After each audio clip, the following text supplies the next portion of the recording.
قرآن میں اللہ تعالیٰ کا ارشاد ہے وَمَن يَتَّقِ اللَّهَ يَجْعَل لَّهُ مَخْرَجًا وَيَرْزُقْهُ مِنْ حَيْثُ لَا يَحْتَسِبُ۔ جو اللہ سے ڈرتا ہے اللہ اس کے لیے مصیبت سے نکلنے کے راستے بھی رکھتے ہیں اور اسے رزق عطا فرماتے ہیں وہاں سے جہاں سے اس کا گمان نہیں ہوتا۔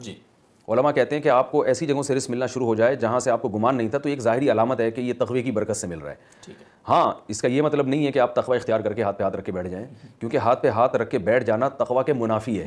تقوی کا مطلب ہے اللہ اس کے رسول کے احکام کو پورا کیا جائے، تو اس حکم میں ایک رزق کی تلاش بھی تو ہے نا، تو تلاش بھی ہو اور گناہوں سے بچنے کا اہتمام بھی ہو، تو رزق اللہ تعالیٰ عطا فرماتے ہیں۔ اس آیت میں بھی اللہ نے یہ کہا کہ میں جس کو چاہتا ہوں بے حساب رزق عطا فرماتا ہوں، تو جیسے نیک اعمال والوں کو اللہ بے حساب رزق عطا فرمائیں گے، جہاں اللہ نے اس کی مثال دی ہے، تو گناہ سے بچنے والے نیک اعمال کرنے والے یقیناً اللہ ان کو بے حساب۔ ممکن ہے آپ کہہ سکتے ہیں ہم نے تو دیکھا ہے بہت سے لوگ غریب ہیں تقوی کے باوجود، بلکہ اس میں تو ہمارے سب سے جو تقوی میں جو جن کا سب سے اعلیٰ مقام ہے وہ تو محمد صلی اللہ علیہ وسلم ہے، تو حالانکہ دنیا کے سب سے مسکین بھی محمد صلی اللہ علیہ وسلم تھے۔ تو یاد رکھیں یہاں رزق کا مطلب ہے، رزق عربی میں کہتے ہیں نصیب مفروض کو،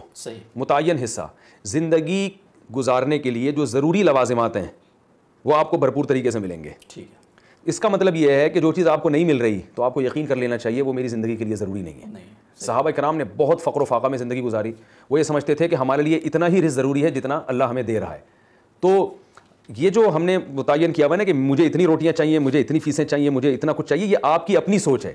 زندگی آپ کی اچھی گزر جائے گی، اللہ آپ کو قناعت عطا فرما دے گا، اسی تھوڑے میں آپ کو اطمینان ہو جائے گا کہ میرے پاس اللہ کا دیا بہت کچھ ہے۔ اس کی حدیث میں اس کو دوسرے طریقے سے یوں بیان کیا گیا ہے کہ من کانت الآخرۃ ہمہ جعل اللہ غناہ فی قلبی، جو آخرت کو اپنا ہدف بناتا ہے اللہ اس کے دل میں غنا پیدا کر دیتا ہے۔ یعنی کچھ بھی نہیں ہوگا وہ سمجھے گا اللہ کا دیا بہت کچھ ہے۔ پہلے دیکھ لینا لوگوں کے پاس کچھ بھی نہیں ہوتا تھا، لوگ کہتے تھے جب آپ ان سے بات کریں بھائی اللہ کا دیا بہت کچھ ہے، اور اب سب کچھ ہونے کے باوجود دل غریب ہے،